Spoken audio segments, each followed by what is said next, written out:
Tá bom? Então,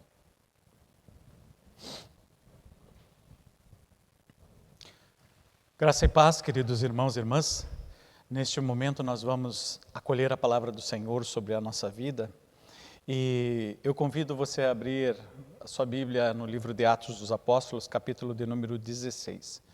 Como nós estamos falando desde o início deste culto, a igreja ela é formada por pessoas e pessoas simples. O evangelho muitas vezes nós queremos enfeitar, nós complicamos, mas o evangelho da salvação, ele é um evangelho simples. E hoje é essa mensagem que o Espírito do Senhor quer compartilhar com você através deste texto.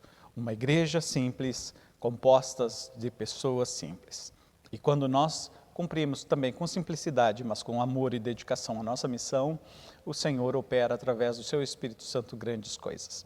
Vamos fazer a leitura então de Atos dos Apóstolos, capítulo de número 16, primeiramente os versículos de 1 a 10, depois os versículos 14 e 15 e 30 a 34. Então eu peço que você me acompanhe nessa palavra. Chegou também a Derbe e a Listra o Evangelho.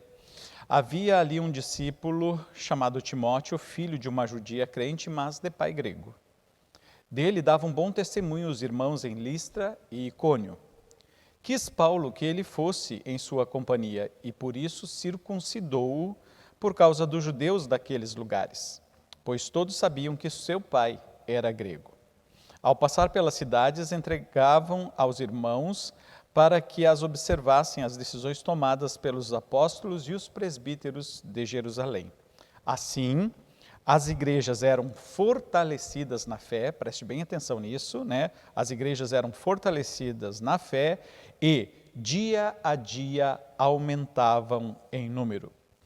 E percorrendo a região frígio-gálata, tendo sido impedidos pelo Espírito, olha só, impedidos pelo Espírito Santo de pregar a palavra na Ásia, defrontando Mísia, tentavam ir para Bitínia, mas o Espírito de Jesus não o permitiu. E tendo contornado a Mísia, desceram a Troade. À noite sobreveio a Paulo uma visão na qual um varão macedônio estava em pé e lhe rogava, dizendo: passa a Macedônia e ajuda-nos. Assim que teve a visão, imediatamente procuramos partir para aquele destino, concluindo que Deus nos havia chamado para lhes anunciar o Evangelho. Versículos 14 e 15. Certa mulher chamada Lídia, da cidade de Tiatira, vendedora de púrpura, temente a Deus, nos escutava. O Senhor lhe abriu o coração para atender às coisas que Paulo dizia. Depois de ser batizada, ela e toda a sua casa nos rogou, dizendo: se julgais que sou fiel ao Senhor, entrai em minha casa e ali ficai. E nos constrangeu a isso. Versículos 34 e 35 diz assim: então, levando-os para sua própria casa, pôs a mesa e com todos os seus manifestava grande alegria por terem crido em Deus. Era do 30 ao 34. Mas é o texto da conversão do carcereiro, após Paulo e Silas serem libertados pelo milagre de Deus através daquele terremoto da prisão. E o carcereiro, então, pergunta: o que eu tenho que fazer para ser salvo? E eles disseram: crê no Senhor Jesus Cristo, tu e tua casa. Então o carcereiro curou as suas feridas, aceitou a palavra, levou Paulo e Silas para sua casa e ali então houve esta manifestação que acabamos de ler no versículo de número 34. E também o versículo 40 diz que a igreja que se reunia ali na casa de Lídia, abrigava então os convertidos que eram confortados pela palavra do Senhor. E eu quero então compartilhar com vocês, à luz dessa palavra, justamente a temática que nós estamos trabalhando. Uma igreja simples é composta de pessoas simples. Muitas vezes nós achamos que nós precisamos ter grandes formações, grandes preparos para podermos anunciar o Evangelho às pessoas, comunicar a graça que Deus um dia entregou às nossas vidas e também a graça que nos alcançou. Muitas vezes nós não sabemos como fazer, temos até a vontade, né, de fazer isso. Eu gostaria muito de falar para minha família, para os meus amigos, no meu trabalho, mas eu não sei muito bem como fazer essas coisas.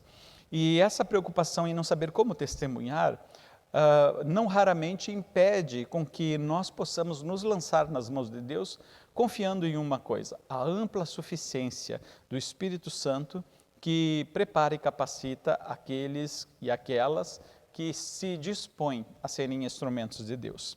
E eu quero aqui contribuir com vocês uma experiência que foi bastante profunda na minha vida e no meu ministério. E recentemente, essa semana, eu compartilhei com alguns irmãos, um grupo pequeno de irmãos ali, mas muito resumidamente. Mas essa experiência, ela ilustra que nós muitas vezes precisamos nos preocupar apenas em anunciar, fazer a nossa parte, cumprir o nosso chamado, porque o maior interessado em realizar a obra é Deus. E essa experiência aconteceu dentro de um presídio, alguns anos atrás, onde nós fazíamos um trabalho dentro dessa casa prisional, e eu geralmente, nessa época, eu já não estava mais à frente da pregação da palavra, porque já havia preparado os evangelistas, a equipe que trabalhava como um serviço da igreja e não um serviço do pastor. Mas justamente naquele dia em que eu estava, era a minha escala de pregação. E eu já havia me colocado na presença de Deus, pedido uma palavra, e Deus não havia me dado nada. E eu fui, né, com esse temor no coração: o que eu vou falar para aquelas pessoas que estão ali encarceradas? E era um grupo muito grande que nós reuníamos naquele espaço, e eu não tinha nada para compartilhar. Mas desde o momento em que nós entramos naquele recinto para fazermos o trabalho, né, de evangelização, de anúncio da palavra do Senhor, só vinha uma coisa no meu coração e na minha mente. E vinha aquilo muito forte, era a única coisa que pulsava latente. E vinha a seguinte frase no meu coração e na minha mente: te ajoelha e luta por eles. Né? Te ajoelha e luta por eles. E aquilo ficava me incomodando, porque eu dizia: Deus, o que é isso? Né? Eu não faço ideia do que é isso que tu estás me pedindo.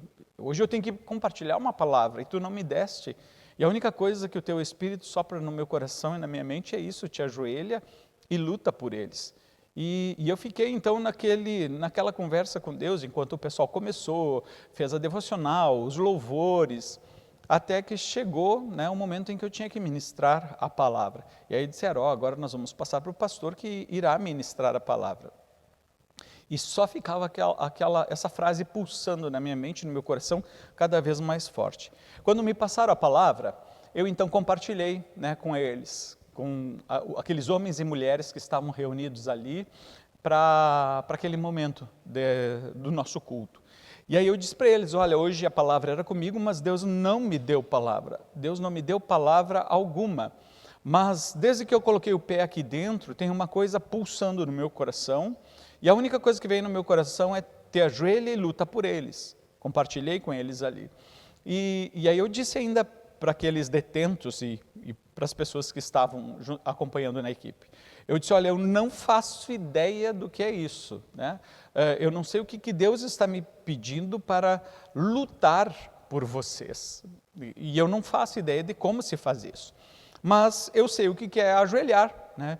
Então Deus está dizendo: te ajoelha e luta por eles. Eu não sei o que é lutar por vocês, mas eu sei o que é me ajoelhar. Então eu vou me ajoelhar agora aqui e eu vou orar por vocês, foi o que eu falei. Então eu vou obedecer. E foi o que eu fiz, peguei e me ajoelhei. Só que algo realmente sobrenatural aconteceu naquele momento. E esse é um testemunho muito impactante que jamais eu vou esquecer, porque isso aconteceu apenas uma vez, e nessa vez dentro daquele presídio. Nunca mais repetiu-se essa experiência.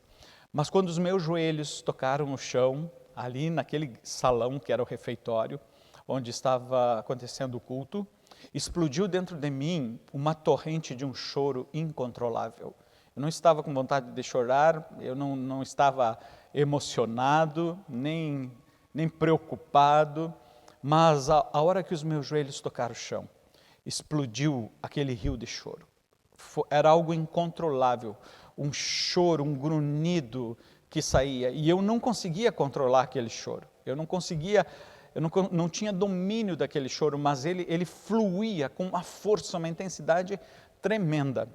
E ali com os joelhos, né, eu tentava para começar a orar e não conseguia, então eu simplesmente me entreguei naquele choro. E era um choro de amor e tristeza, assim, ao mesmo tempo, pela condição daquelas pessoas. E eu com os olhos fechados, os joelhos no chão, com o rosto em terra, eu ouvi que todas as pessoas dentro daquele salão também começaram a fazer esse movimento de cair no chão de joelhos. E de repente se levantou um grande gemido naquele salão, porque todos começaram a chorar. Ninguém que estava naquele salão ficou sem realmente sentir aquela presença, aquele mover do Espírito Santo tão forte, que fazia com que as pessoas choravam, e aquele choro era um choro de arrependimento. Eu podia perceber que aquele choro que estava saindo da vida daquelas pessoas era realmente um choro de arrependimento por aquilo que elas haviam feito por estar ali, né?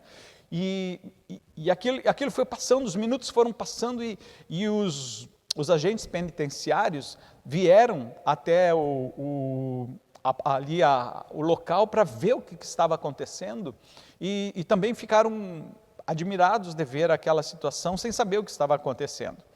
Até que depois de um certo tempo, aquele choro que saía de mim, ele aliviou e eu pude fazer uma oração, né? Aí orei por todas aquelas pessoas, orei por aquilo que Deus estava fazendo e foi um momento muito, muito impactante. E ali eu entendi que talvez o que Deus queria dizer com lutar por eles, era realmente ame-os, né? Entenda-os, chore, interceda, permita que o Espírito Santo interceda através de ti, com gemidos inexprimíveis por essas vidas que estão recebendo o meu Evangelho, a minha palavra. E assim, então, aconteceu naquele dia, ali no trabalho do presídio. Na semana seguinte, nós voltamos e atendemos novamente o trabalho. Normalmente, como sempre fizemos, né, não houve mais aquela experiência, não houve nada de sobrenatural na semana seguinte.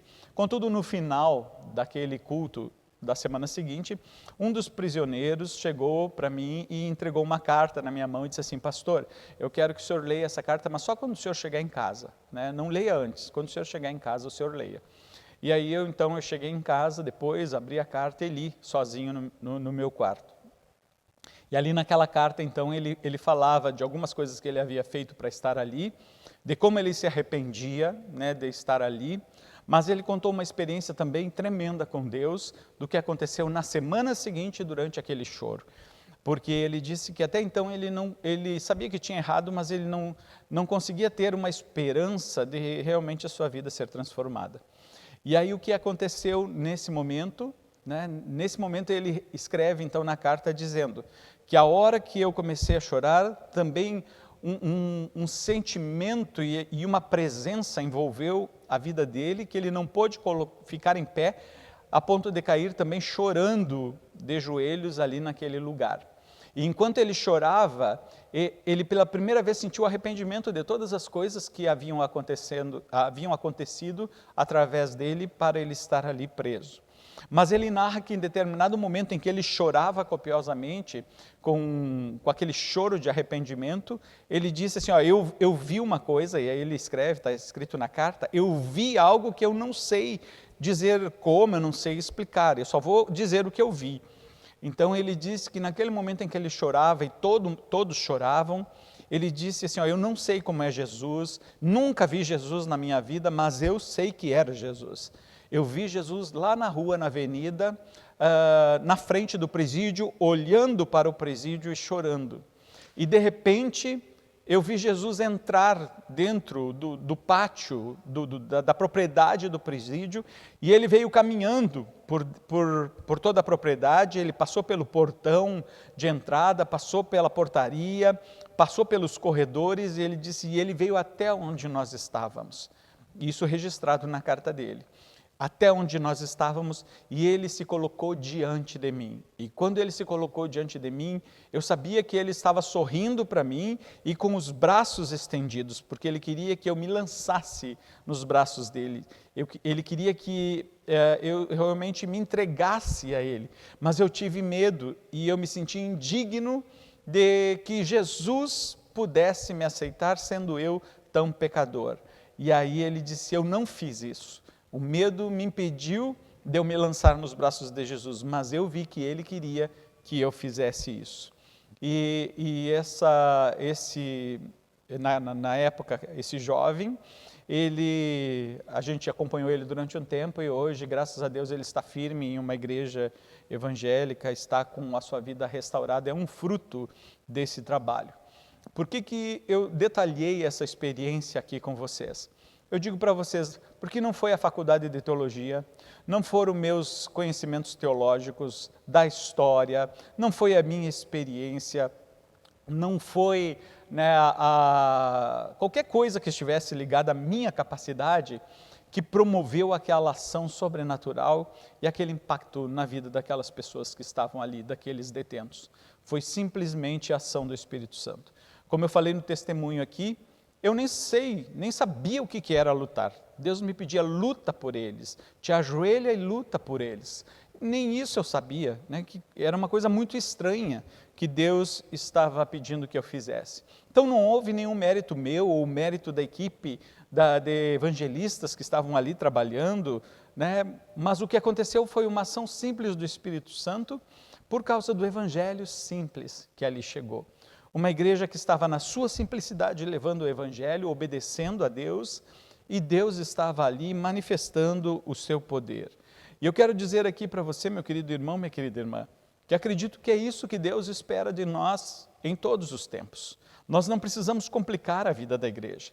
Nós não precisamos complicar e fechar, muitas vezes, a nossa forma de ser igreja. O evangelho é simples.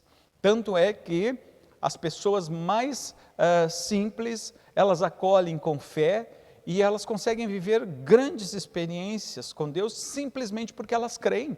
Assim como uma criança também, ela crê na mensagem que lhe é ensinada, ela crê na palavra, nas histórias da Bíblia que estão ela não fica questionando, ela simplesmente crê. E quando ela crê, as coisas de Deus acontecem. Jesus falou isso na ocasião da ressurreição de Lázaro. Ele disse, se você crer, você verá a glória de Deus. Então o evangelho é simples, as pessoas com simplicidade em seu coração acolhem esse evangelho. Nós muitas vezes queremos embelezar, queremos complicar, queremos fazer mil floreios, e aí a gente acaba tirando aquilo que é tão natural do reino de Deus, a manifestação da presença do próprio Deus confirmando esse evangelho quando ele é entregue na vida das pessoas.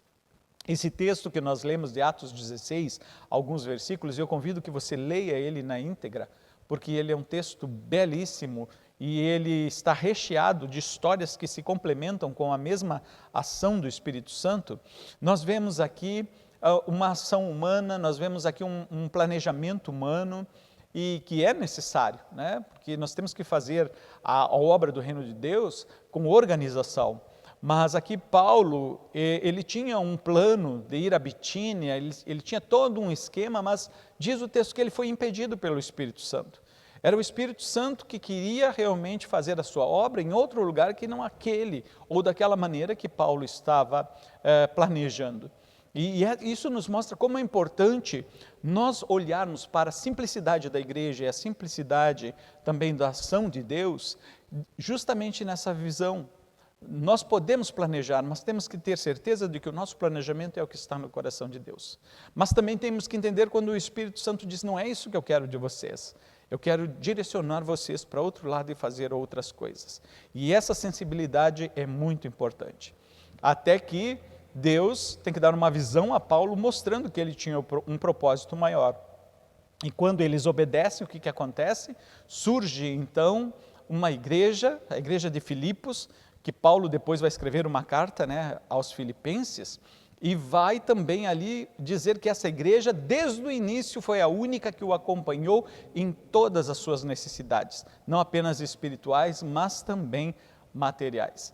E a gente vê aqui uma mulher chamada Lídia, uma comerciante, que ela é tocada pelo poder de Deus onde? Dentro de uma catedral, dentro de uma sinagoga, dentro de um lugar luxuoso? Não. Na beira de um rio onde havia um lugar de oração, parecendo um lugar de oração. Era uma mulher que temia a Deus, era uma mulher que tinha fé, mas ela não tinha uma experiência com Deus.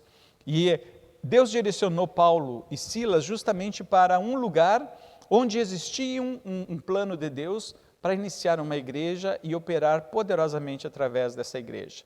E esta mulher, bastante conhecida, influente, naquele grupo, uma mulher que estava ali na beira daquele rio, ela foi tocada, e o versículo que nós lemos diz assim: e o Senhor abriu o coração de Lídia para entender o que Paulo dizia. Né? Então muitas vezes nós ficamos preocupados e preocupadas assim, mas eu não sei falar, eu preciso me preparar, e eu não sei se vai dar certo. Nós não temos que nos preocupar, nós temos que fazer aquilo que nos compete, anunciar, abrir o coração das pessoas e confirmar a pregação da palavra, confirmar aquilo que a Bíblia diz, não é a nossa responsabilidade. Eu não sou advogado de Deus, nem você é advogado de Deus. Deus não precisa de advogados, Ele é o nosso advogado. Agora Ele precisa de pessoas que falem. Falem porque creem, compartilhem a experiência e a fé. E assim o Espírito do Senhor operou no coração de Lídia, abriu o seu coração. Paulo e Silas estavam caminhando e uma jovem, possessa de um espírito adivinhador, dava muito lucro aos seus senhores. Ela era escrava daqueles homens. E aquilo perturbou Paulo e Silas até que um momento ele diz: sai dela, espírito imundo. E aquela jovem ficou liberta. Por causa disso, eles foram açoitados e aprisionados por causa daqueles homens que perderam o seu lucro. Mas ali dentro daquela prisão, eles cantavam e louvavam a Deus, oravam, e os companheiros de cela ouviam aqueles louvores. Né? O que eles podiam fazer aqui naquele lugar? Talvez, se fôssemos nós, ou muitos cristãos hoje em dia, diria: mas eu estava fazendo tudo o que Deus me pediu, e olha só onde Deus permitiu que eu fosse parar, dentro de uma prisão, passando com dores no meu corpo. Nós talvez murmuraríamos, reclamaríamos, mas não foi o que esses dois homens fizeram. Eles louvaram e adoraram a Deus. Eles não disseram: Senhor, nós estávamos fazendo tudo o que Tu quiseste, olha só onde nós estamos hoje. Não fizeram isso, né? E ali, enquanto eles estavam louvando e adorando, Deus trouxe um grande terremoto. E porque eles estavam ali naquela situação, mais uma vida foi alcançada. O carcereiro que foi salvo, ele e toda a sua casa. E interessante que Lídia, interessante que o carcereiro, eles têm a mesma atitude. Né? Ao serem impactados por essa graça que transforma, eles levaram esse evangelho para dentro das suas casas. Lídia abriu as portas da sua casa e disse que o Senhor ache digna a minha casa de ser um lugar de reunião e proclamação do evangelho. O carcereiro fez a mesma coisa, pegou, abriu a sua casa e acolheu a palavra poderosa de Deus ali que transformou a sua vida. Nós vemos que o ministério de Paulo, o ministério de Silas aqui, nesse capítulo, está em total dependência da ação do Espírito Santo. Eles não estavam preocupados, né, se daria certa pregação ou não naquele lugar. Eles tinham certeza da mensagem que eles carregavam. E acredito, querido irmão, querida irmã, que é isso que Deus quer de nós. Deus, Ele quer que nós sejamos pessoas simples, ganhando pessoas simples para o reino de Deus. Que nós possamos contar a nossa experiência, falar da nossa fé, não procurando falar para que as pessoas sejam convencidas de que aquilo que nós estamos falando é verdade, mas que nós possamos falar apaixonadamente, realmente as experiências que temos vivido. Por que a igreja é tão importante para você?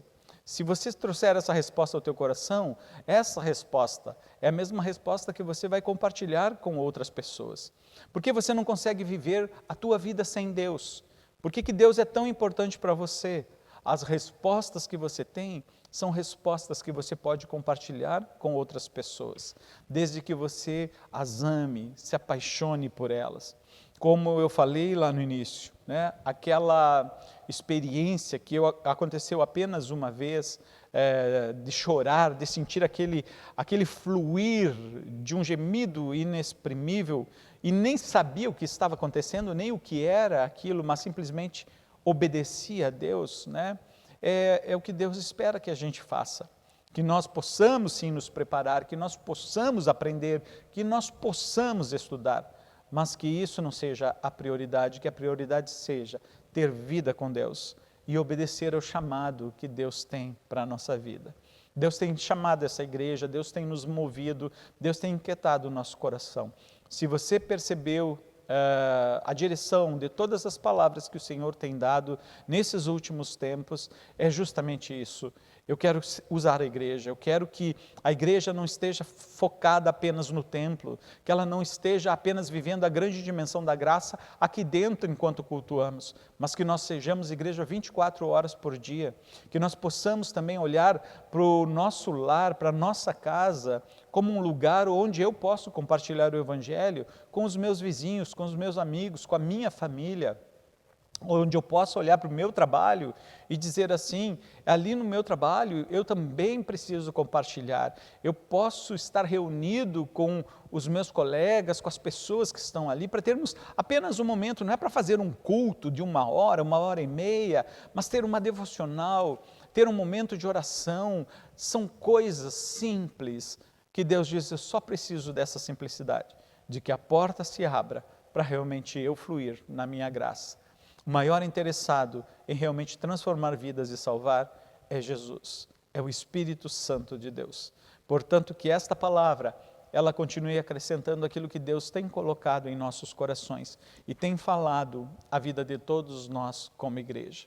E esse é um tempo, querido irmão, querida irmã, onde muitas pessoas, realmente muitas pessoas, estão sedentas por esse tempo de desespero, pandemia, falta de perspectiva, de ouvirem que realmente Deus, Ele ama, Ele se importa, Ele está presente e Ele tem um projeto e um futuro a nos oferecer.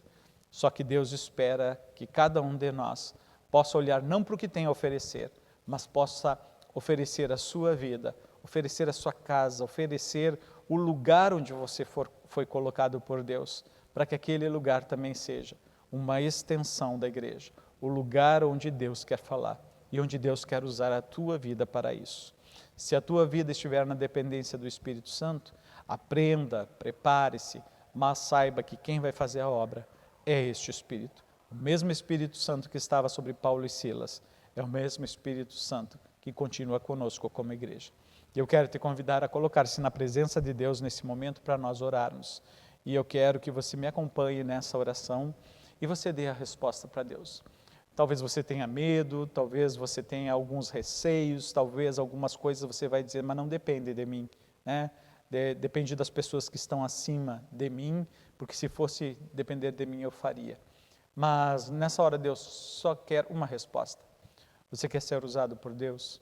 Você quer deixar que na simplicidade do anúncio do Evangelho, Deus alcance pessoas também à tua volta? Você quer ser uma igreja que simplesmente vive o Evangelho? Uma igreja que descomplica as coisas, que torna o Evangelho leve e acessível, sem perder o seu poder, sem perder a sua essência e o seu conteúdo? Então dê essa resposta a Deus, porque eu tenho certeza que Deus quer te usar. Oremos ao Senhor neste momento. Pai de toda a glória, nesta hora nós nos apresentamos de Ti. Reconhecemos, ó Deus, que Tu fizestes e continua fazendo uma grande obra de salvação neste mundo. Hoje nós declaramos mais uma vez que nós cremos em Cristo Jesus. Cremos na Tua palavra, cremos no Evangelho anunciado e revelado em Jesus Cristo e através da Tua igreja. Cremos, Senhor Deus, naquilo que está escrito nas páginas da Tua Bíblia, livro da revelação que o Senhor nos dá, para que possamos não apenas nos alimentar, mas também entender o Teu chamado sobre as nossas vidas. Nesta hora, Senhor, nós colocamos aqui diante de Ti a resposta de cada um dos Teus filhos e filhas diante dessa palavra.